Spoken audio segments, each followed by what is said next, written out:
Assalamualaikum warahmatullahi wabarakatuh. Perkenalkan, nama saya Gustini Lasari, NIM 201190065, akan menjelaskan materi mengenai kurikulum pendidikan Islam pada masa Orde Baru sampai sekarang. Kurikulum pada masa Orde Baru itu diantaranya memuat yang pertama, kurikulum sekolah dan madrasah terdiri atas program inti dari program pilihan. Yang kedua, program inti dalam rangka memenuhi tujuan pendidikan sekolah umum dan madrasah dan program inti sekolah umum dan madrasah secara kualitatif sama.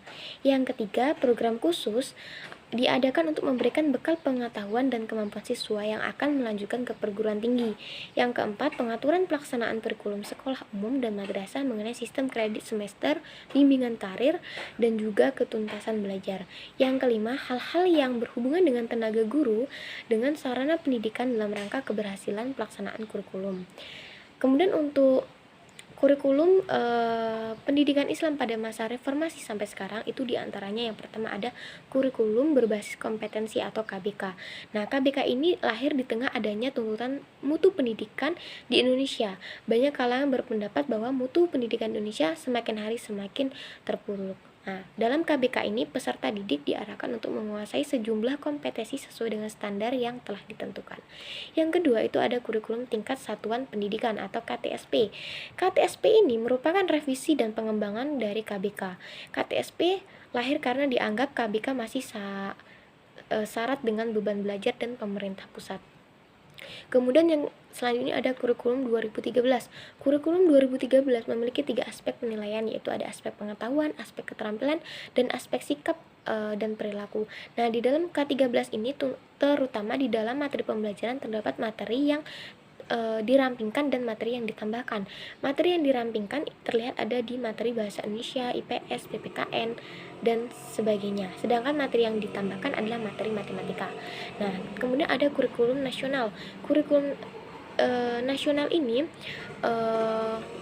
masih belum dilakukan sosialisasi karena mengingat masih memperbaiki dari kurikulum K13 sehingga pada saat ini kita masih menggunakan kurikulum 2013. Sekian, wassalamualaikum warahmatullahi wabarakatuh. Akan menjelaskan Islam masa Orde Baru. 1. Pendidikan Islam masa Orde Baru.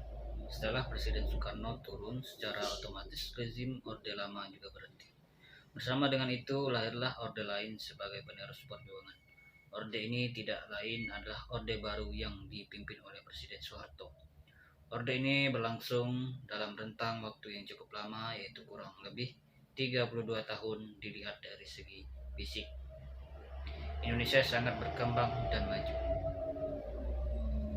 Kebijakan pemerintahan tentang pendidikan agama juga sangat dipengaruhi oleh perkembangan politik.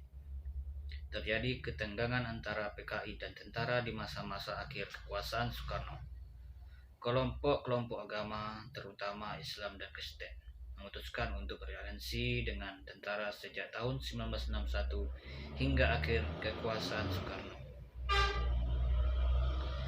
B. Islam masa reformasi sampai sekarang. 1. Pendidikan Islam masa reformasi sampai sekarang.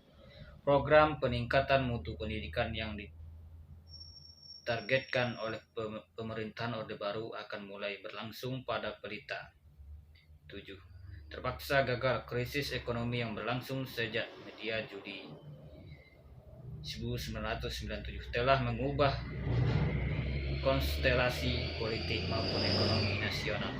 Secara politik, Orde Baru berakhir dan digunakan oleh rezim yang menamakan diri sebagai reformasi pembangunan.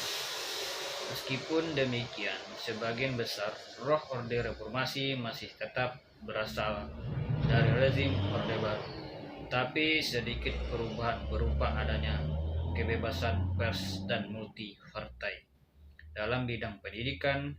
Assalamualaikum warahmatullahi wabarakatuh. Baiklah, di sini saya akan menjelaskan tentang kebijakan pendidikan Islam masa Orde Baru. Pada masa Orde Baru, pemerintahan melakukan pembinaan terhadap pesantren melalui proyek pembangunan 5 tahun atau PITA. Dana pembinaan pesantren diperoleh dari pemerintah terkait dengan pemerintahan pusat hingga daerah. Tahun 1975 muncul gagasan untuk mengembangkan pondok pesantren dengan model baru. Lahirlah Pondok Karya Pembangunan, Pondok Modern Islamic Center, dan Pondok Pesantren Pembangunan. Kemudian banyak pesantren mendirikan sekolah umum dengan kurikulum sekolah umum yang ditetapkan pemerintah.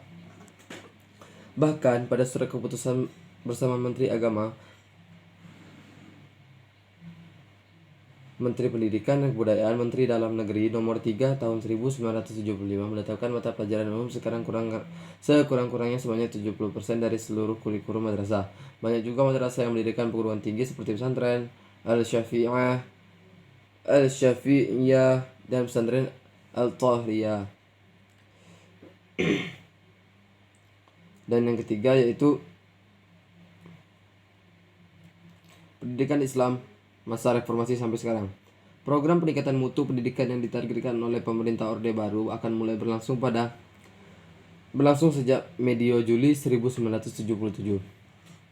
Telah mengubah konsentrasi politik maupun ekonomi nasional. Secara politik, Orde Baru berakhir dan digunakan oleh rezim yang menamakan diri sebagai reformasi pembangunan. Meskipun demikian, sebagian besar Orde reformasi masih tetap berasal dari rezim Orde Baru, tapi sedikit perubahan berupa adanya kebebasan pers dan multipartai. Kebijakan pendidikan Islam pada masa reformasi. Pada awal reformasi, sistem pendidikan nasional masih diatur oleh UU SPN nomor 2 tahun 1989 yang menurut banyak kalangan sudah tidak sesuai dengan Undang-Undang nomor 22 tahun 1999 tentang otonomi daerah, pasal 11 yang menyatakan tentang daerah berkewajiban menangani pendidikan. Atas dasar kritikan itulah disusun dan disahkan Undang-Undang nomor 20 tahun 2003 tentang sistem pendidikan nasional. Baiklah, sekian yang dapat saya sampaikan. Saya akhiri. Wallahu muwaffiq ila aqwamit thoriq. Wassalamualaikum warahmatullahi wabarakatuh.